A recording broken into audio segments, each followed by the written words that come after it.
নাটোরের বড়াইগ্রাম বনপাড়া বাজার ব্রিজ সংলগ্ন বড়াল নদী খননের শুভ উদ্বোধন।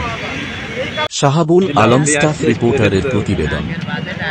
নাটোরের বড়াইগ্রাম বনপাড়া বাজার ব্রিজ সংলগ্ন বড়াল নদী খননের শুভ উদ্বোধন করেন উপজেলা নির্বাহী অফিসার লায়লা জান্নাতুল ফেরদৌস ও সহকারী কমিশনার ভূমি আশরাফুল ইসলাম।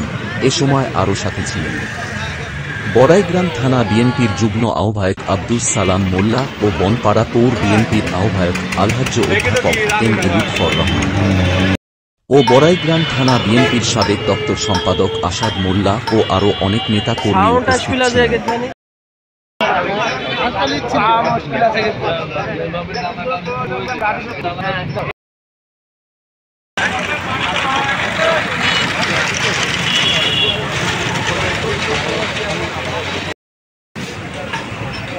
আমরা প্রথমে